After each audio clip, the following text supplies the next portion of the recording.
Okay, so first thing we identified was obviously the setup. We said to you that your position with your sternum, and that for me is where ball position should be measured from, was behind the golf ball. So your natural angle or arc into the golf ball now is bottoming out early, hitting up, that's topping it, okay? The other thing as well, when the club went back, okay, there was a lot of wrist and a long backswing for 30-yard shot. Yeah. That there, if you think about the golf swing is basically a circle around the body. No matter how far you swing it, okay, whether you go back up here with your full swings or here, you're creating power. So the golf club stays there, it goes 0 yards, 10, 20, 30, 40, etc. You were probably going to somewhere in the ballpark of about 50, 60 yards, but then trying to reduce that down to 30 yards.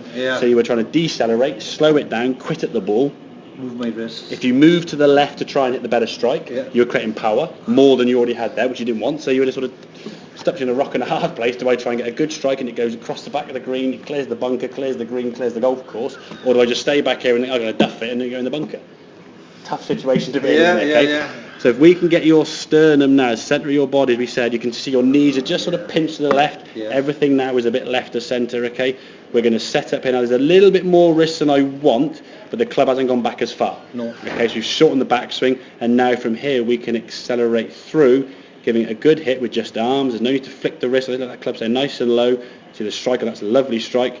And the ball coming off there with a sort of nice acceleration, a punch through the golf ball, not sort of the old flick and the knee. Because you almost see that knee coming. Watch that. If you watch this in speed, okay, I did half speed. Just watch the right knee. It's almost like trying to chase after it to try and get under the golf ball. Doesn't feel comfortable. That just whizzes across the ground like a rocket. And you get yourself in a difficult position, okay? And the problem was, and as you said, you were fearful of leaving that 20, 30 yard shot.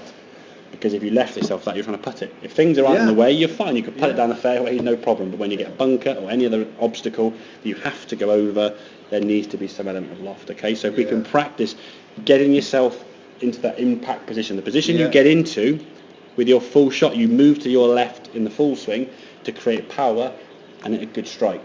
We want the good strike for these short shots. We want power. So rather than moving into that during the swing and adding the speed of the club, just start there.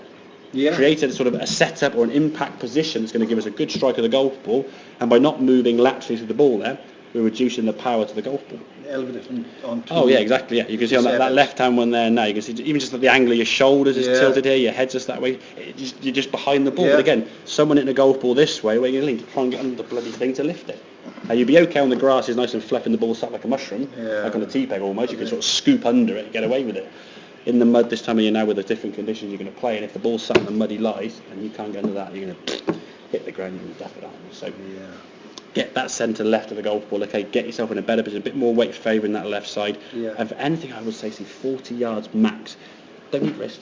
The wrist will come in a little bit, but it's just more arms and wrists and shoulders really. You put the wrist in there, you're going to start flicking, you're adding power. So all the things you had in your swing were creating power, but your brain was saying, I don't want power. So your brain was taking over what your body was telling you. So you either thin it, because you're trying to stop things, or you hit a good strike and it went 30 yards too far. Okay? Does that make sense? So pinch left with the setup, get yourself in a good impact position. Just stay there. Anything up to 40 yards, I would say, is just more arms and shoulders for you. The wrist coming for 50, 60, 70 yards. That's the first power source. The final one with the shoulders turning. That's a full swing, which you're fine with. So I'd be more aggressive again 20 yards closer. Exactly, You can give it a good hit now and give it a confidence, not knowing it's going to go too far. Perhaps even use your sand on some different clubs. Okay? Brilliant. Good man.